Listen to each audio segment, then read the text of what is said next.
بسم اللہ الرحمن الرحیم۔ حمد و ثنا اس رب العالمین کے لیے جس نے انسان کو پیدا کیا، اسے آزمایا اور پھر اپنے فضل سے اس کے لیے جنت جیسا انعام رکھا۔ درود و سلام اس نبی پر جنہوں نے ہمیں بتایا کہ آخرت کی کامیابی کن لوگوں کو ملے گی اور کن خوش نصیبوں کو جنت میں بلا حساب داخل کیا جائے گا۔ آج کی اس طویل نشست میں ہم بات کریں گے ان خوش بخت بندوں کی خصوصیات، ان کے اعمال، ان کے دل کا حال، ان کی اللہ سے محبت، ان کی تواضع، ان کا یقین اور وہ راستے جنہیں اختیار کر کے انسان ان لوگوں میں شامل ہو سکتا ہے جو جنت میں بغیر حساب کتاب داخل ہوں گے۔ یہ موضوع صرف ایک معلوماتی ویڈیو نہیں بلکہ دل کو زندہ کرنے والا، روح کو جگانے والا، امید اور خوف دونوں کو توازن دینے والا ہے۔ بے حساب داخل ہونے والے کون ہیں؟ نبی کریم نے فرمایا کہ قیامت کے دن میری امت میں سے 70,000 لوگ ایسے ہوں گے جو بغیر حساب کتاب جنت میں داخل ہوں گے۔ پھر ایک روایت میں آیا کہ ہر شخص کے ساتھ 70,000 مزید۔ یہ تعداد اللہ کے فضل کی نشانی ہے، نہ کہ محدود لوگوں کی خوش قسمتی۔ اصل مقصد یہ سمجھنا ہے کہ کیسے لوگ یہ مقام پاتے ہیں۔ رسول اللہ نے ان کی 4 صفات بیان کی۔ 1، وہ جھاڑ پھونک نہیں کرواتے۔ 2، وہ بدشگونی نہیں لیتے۔ 3، وہ داغ لگوانے سے بچتے ہیں۔ 4، وہ ہر حال میں اپنے رب پر بھروسہ کرتے ہیں۔ بظاہر یہ 4 چیزیں سادہ لگتی ہیں مگر حقیقت میں یہ انسان کے باطن، اس کے یقین، اس کی روحانی کیفیت اور اللہ کے ساتھ تعلق کا پورا نقشہ پیش کرتی ہیں۔ یقین کا درجہ یقین وہ کیفیت ہے جہاں انسان دل سے کہتا ہے، یا اللہ تو نے سب کچھ سنبھال رکھا ہے، میں بس تیرے حکم کے مطابق چلوں گا۔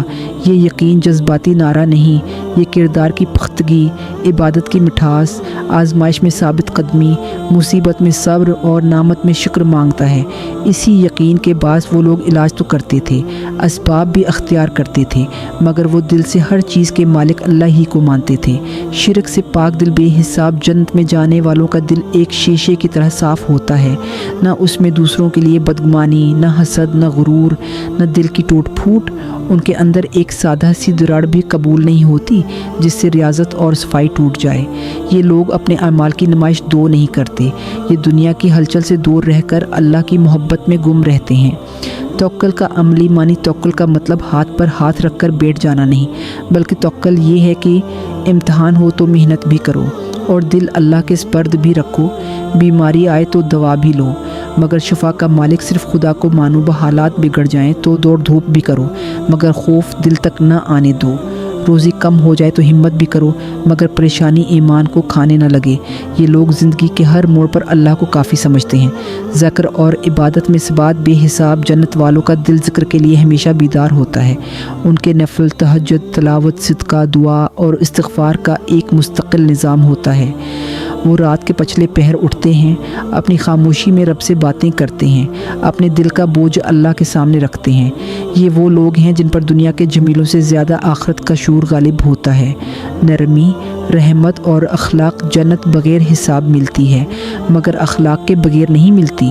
ان لوگوں کی پہچان ان کے اخلاق میں ہوتی ہے۔ وہ غصہ نہیں پالتے، لوگوں کو معاف کرتے ہیں، دوسروں کی تکلیف دیکھ کر نرم ہو جاتے ہیں، کسی کا دل نہیں دکھاتے، کسی پر بوجھ نہیں بنتے، والدین کے لیے فرمان بردار، بیوی بچوں کے لیے شفقت کرنے والے، دوستوں کے لیے خیر خواہ، ہمسایوں کے لیے راحت ہوتے ہیں۔ یہ لوگ مسلمان صرف زبان سے نہیں ہوتے بلکہ ان کے اخلاق ان کے ایمان کی دلیل ہوتے ہیں۔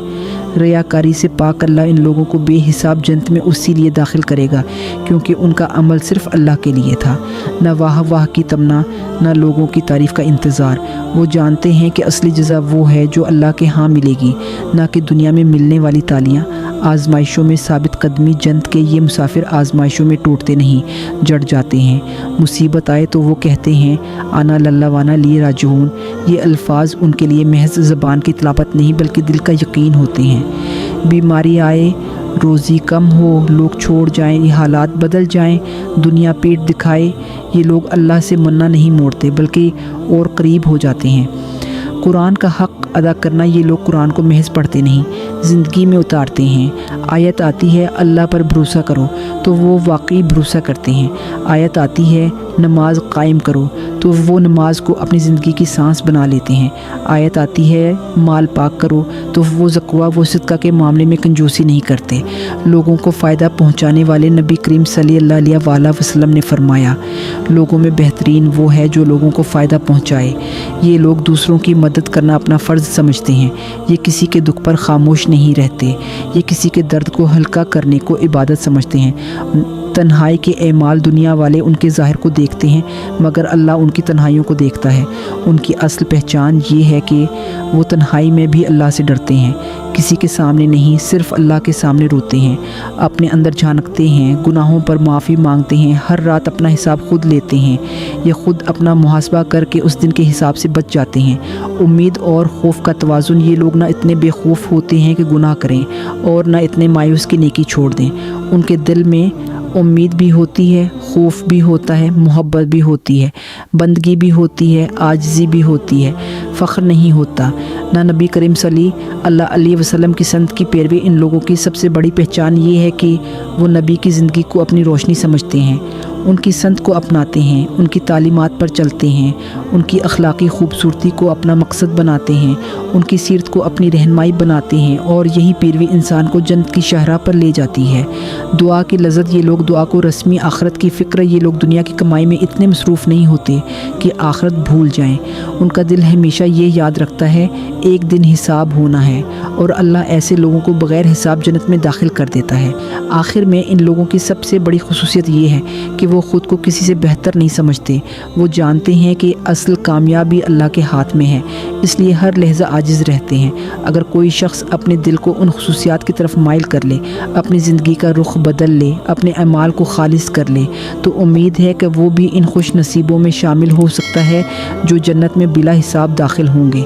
اللہ ہی میں بھی ان میں شامل کرے، آمین۔